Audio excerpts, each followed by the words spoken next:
Il a sorti l'année dernière un nouvel album qui a été un succès commercial, un succès médiatique. Il a une boîte de production pour créer des films, pour gérer des artistes, ce genre de choses. Il s'est proclamé roi de New York. Et d'ailleurs, des rappeurs comme Snoop Dogg lui ont carrément donné le titre de roi de la West Coast. Ah oui, dernier détail, il va faire là dans quelques jours le show du Super Bowl. Je pense que tu dois voir de qui je parle puisque, eh oui, c'est Kendrick Lamar.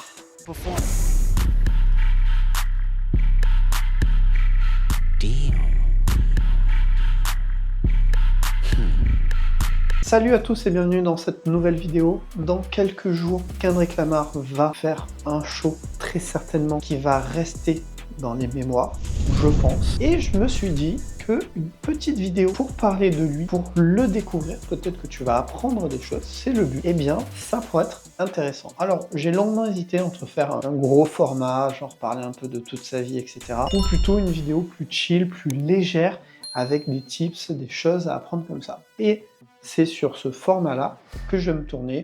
Je trouve que c'est plus intéressant. Après, si la demande est là, je pourrais faire une vidéo beaucoup plus construite et complète sur lui avec grand plaisir. Alors, première chose, il a sorti son premier titre en 2003. Il avait 16 ans. Alors, je sais pas toi, mais moi, j'ai tellement du mal à m'imaginer ça puisque Kendrick Lamar, il fait du bruit, il est sur le devant de la scène depuis, en vrai, plusieurs années, mais surtout ces dernières années. Et c'est justement ça que je voulais mettre en avant, ce truc que souvent on a l'impression que les artistes, hop, ils pop comme ça, alors que c'est faux. Les artistes travaillent des années et des années avant de peut-être réussir à être mis sur le devant de la scène. D'autres n'y arriveront pas, ou en tout cas arriveront à un certain niveau. Et il y a ces artistes qui, voilà, qui éclatent tout, entre guillemets, du jour au lendemain, alors que pourtant ils ont bossé pour ça. Et bien Kendrick Lamar, c'est ça. En 2003, il a sorti son premier titre. Enfin, je sais pas, moi en 2003, j'avais quel âge en 2003? Alors, 92, 2003. Attendez une minute, attendez. Eh bien, c'est simple, j'avais 11 ans. Et non, je n'écoutais pas Kendrick Lamar à ce moment-là. Et en même temps, toi non plus, mais tu vas comprendre pourquoi. Il va sortir la mixtape You Get Head Nigga in Charge, Hub City Thread, Minor of the Year. You're now rocking with the best. Hub City Threat, Minor of the Year, K-Dot. Sauf qu'à ce moment-là, il ne s'appelle pas Kendrick Lamar, mais K-Dot. Voilà pourquoi je te dis que tu ne pouvais pas l'écouter à ce moment-là, Kendrick Lamar, puisqu'il avait un autre blaze, et c'était K-Dot. Crazy Al Kane rocking here, you know what I'm saying, with K-Dot. LA to New York, it's all going down. Say what up. What up? Yeah. Give a shout to everybody and all that stuff. Yeah. Give a shout to everybody and all that stuff. All that good stuff. We spitting in the whip right now. Hoes on my jock like I'm from the ATL and I new block. Choppers on the rooftop. Flip a nigga like he was an NBA mascot. Strip a nigga from his wave cap to his two socks. Got it from them Compton blocks. Il va d'ailleurs sortir au total 4 mixtapes sous ce pseudo. C'est fin 2009 qui va devenir Kendrick Lamar, celui qu'on connaît tous maintenant.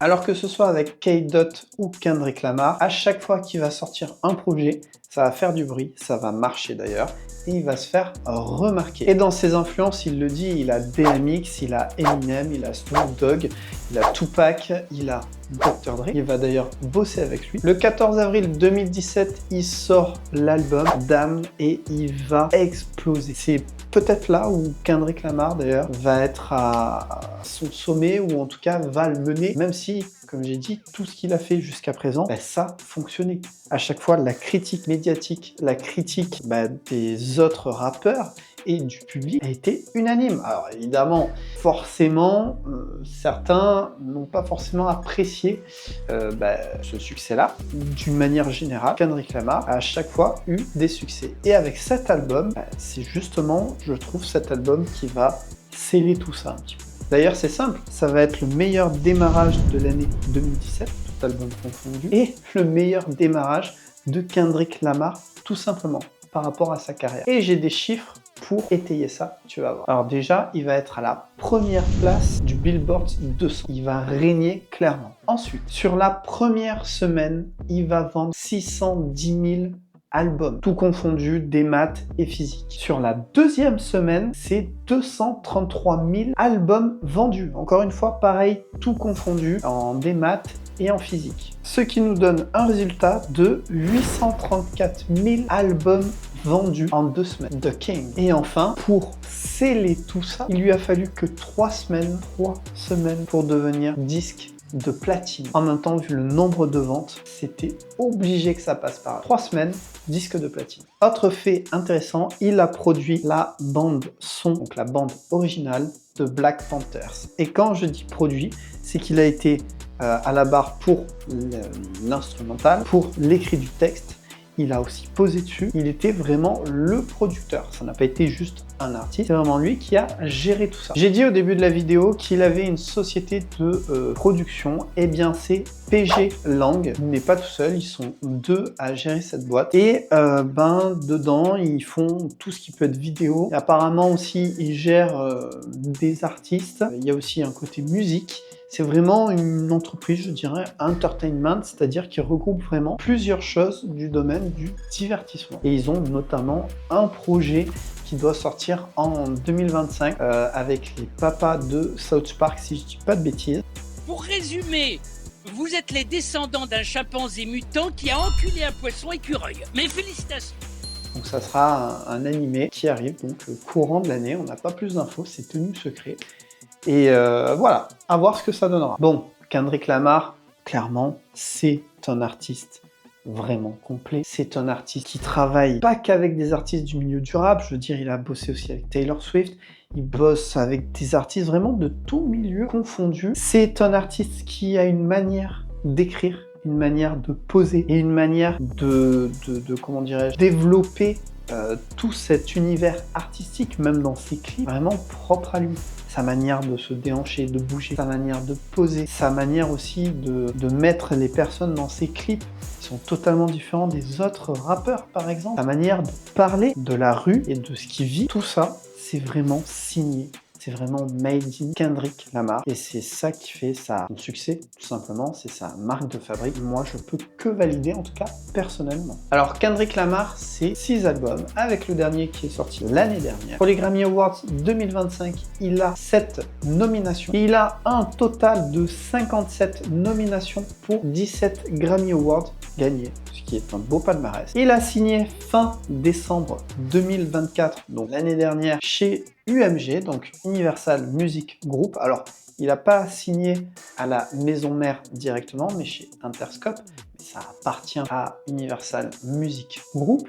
Et d'ailleurs, le fait qu'il ait signé, eh bien, ça a encore plus contribué à la rivalité qu'il y a entre lui et Drake. Il y a une vidéo que je dois sortir à ce sujet-là. Voilà, il y a cette rivalité avec des diss tracks qui sont sortis des deux côtés. Un diss track, pour rappel, c'est un titre qui vise directement une ou plusieurs personnes et qui parle de cette personne dans la musique. Ça peut être avec des choses vraies ou pas vraies, mais voilà, c'est un tir direct, si tu préfères. Voilà. Donc Drake, qui est aussi chez Universal Music Group, pareil, dans un label qui appartient à Universal Music, et bien voilà, ça alimente tout ça. D'ailleurs, Drake qui fait un procès directement contre la maison mère Universal Music Group. Mais il y a une vidéo, alors à l'heure où je tourne la vidéo, qui n'est pas encore sortie, mais peut-être que quand tu la regarderas, elle sera sortie, donc n'hésite pas à regarder, je la mettrai en description dans tous les cas. Et évidemment, la dernière info que forcément tu dois connaître, je pense, il fera le Super Bowl 2025, donc le halftime. Il va faire un show qui, comme je l'ai dit, va très certainement mettre la barre encore plus haute que tout simplement les autres halftime qu'il y a eu précédemment. De toute façon, chaque artiste met la barre un petit peu plus haute. Et bien lui, c'est sûr qu'il va nous faire un show, un spectacle de dingue. J'ai envie de dire j'espère, mais j'en suis convaincu, il me tarde juste de le voir, ça aura lieu dans quelques jours. N'hésite pas d'ailleurs à suivre la chaîne, puisque je ferai ou un live, un direct, mais je sais pas, faut voir, parce qu'avec les droits d'image, etc., je sais pas si ça sera vraiment possible. Ou alors le lendemain, je ferai une vidéo spéciale, très certainement en live, pour qu'on puisse parler de tout ça. Donc voilà, et j'en profite aussi, il y a des lives tous les mercredis à 21h. Abonne-toi et pense être présent. Pour revenir sur le Super Bowl, le fait que ce soit Kendrick Lamar qui a été choisi, ça a fait débat par rapport à Lil Wayne, puisqu'il va se dérouler à la Nouvelle-Orléans, en Louisiane,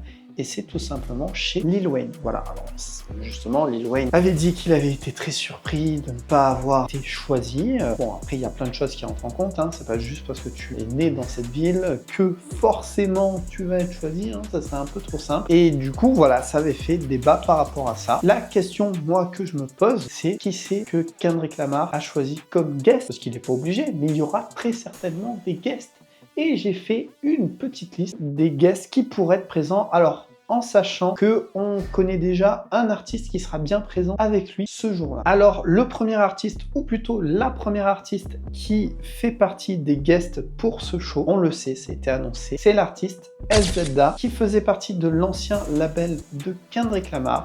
Donc elle sera présente, et SZA, c'est une artiste qui est en plein boom, en pleine évolution, qui est de plus en plus mis en avant et qui fait grand bruit, qui est maintenant même assez connu du public, je dirais. Donc ça va que augmenter sa notoriété, ce passage au Super Bowl, et en plus aux côtés de Kendrick Lamar, qui d'ailleurs est sur son dernier album, sur je crois 2 titres ou 3, donc voilà, ça m'étonne pas, et je vais justement rebondir sur ça, puisque au niveau des artistes qui pourraient être présents, eh bien il pourrait y en avoir qui figurent sur le dernier album qui est la sortie, notamment Dodie Six, Lefty Gunplay, Wally the Sensei. Ça, ce sont des featuring qu'il y avait sur son album. Alors, il y en a d'autres, je les ai pas tous mis, mais je me dis qu'ils pourraient peut-être y figurer. Et surtout, au niveau de gros guests qu'il pourrait y avoir, si je puis dire, eh bien, ça pourrait être Dr. Dre, qui a déjà bossé sur pas mal de sons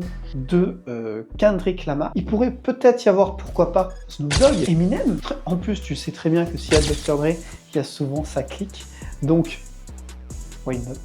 Qui sait? Il peut y avoir plein d'autres possibilités. Je sais qu'il y a des bruits de couloir, comme quoi il pourrait y avoir peut-être Beyoncé. Moi, je pense pas, surtout que Beyoncé a déjà fait un halftime là en décembre pour un match en lien avec Netflix. D'ailleurs, j'ai sorti une vidéo dessus sur l'annonce que Beyoncé était censée nous faire là en janvier. Donc n'hésite pas à aller la voir. Pareil, je mettrai le lien qui apparaîtra. Il sera aussi en description. Donc n'hésite pas, il y a vraiment du contenu là sur tout ça. Voilà, donc, toi, d'après toi, quel pourrait être le guest qui pourrait être au Super Bowl de Kendrick Lamar?